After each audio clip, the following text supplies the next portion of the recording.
Bonjour et bienvenue dans ce magazine Impatriation du mois de juin 2018. Au sommaire ce mois-ci, le 14 juin, les résultats d'une étude sur la scolarité des enfants d'impatriés, les Français qui ont peur des investissements étrangers, les touristes qui reviennent en masse dans l'Hexagone, de bonnes nouvelles pour les victimes du Brexit et enfin, Bailly Déménagement propose ses services en France et à l'étranger. Parce qu'une mission d'expatriation réussit le plus souvent grâce à l'intégration de la famille, la scolarisation des enfants reste un enjeu majeur. Les résultats de la 4e enquête réalisée par Paris21.tv et parrainée par Open Sky International, intitulée « Quelle scolarité pour les enfants d'impatriés ?»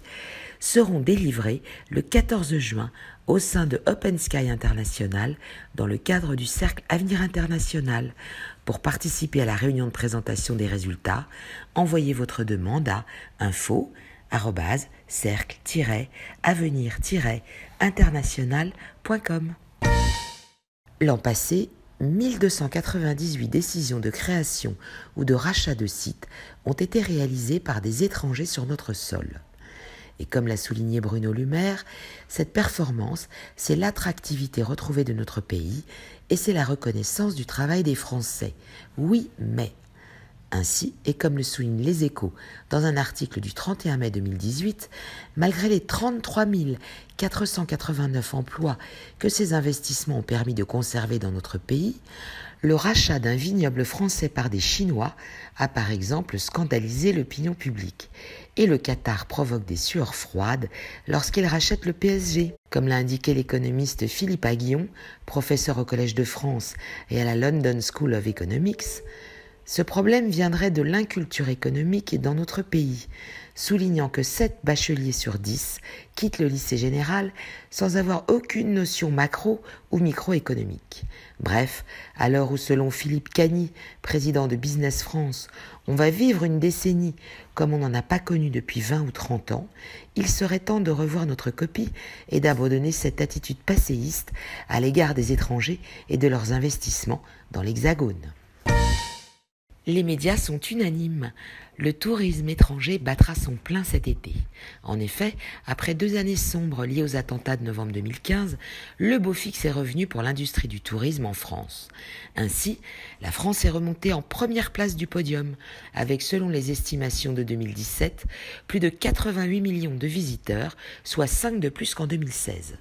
Le gouvernement a pour objectif d'atteindre les 100 millions de touristes et 50 milliards d'euros générés par cette industrie à l'horizon 2020, avec à la clé la création de 300 000 emplois supplémentaires sur l'ensemble du territoire, en métropole comme en Outre-mer.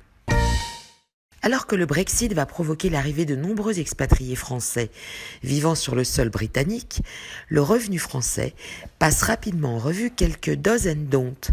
Parmi ceux-ci, vendez votre bien en France avant votre retour et profitez ainsi d'un abattement supplémentaire réservé aux non-résidents sur la plus-value de 150 000 euros.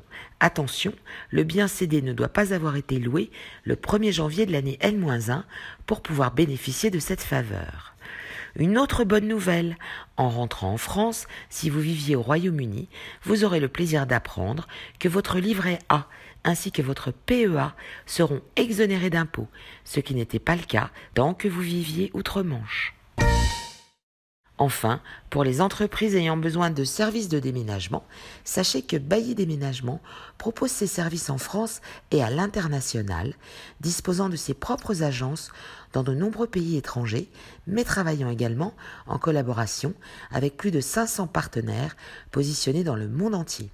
Du fret aérien, maritime, route, au service de relocation, en passant par le stockage, tout sera fait pour vous simplifier la vie. Pour un devis, www.déménagement-bailly.com. Merci de nous avoir suivis et rendez-vous le mois prochain.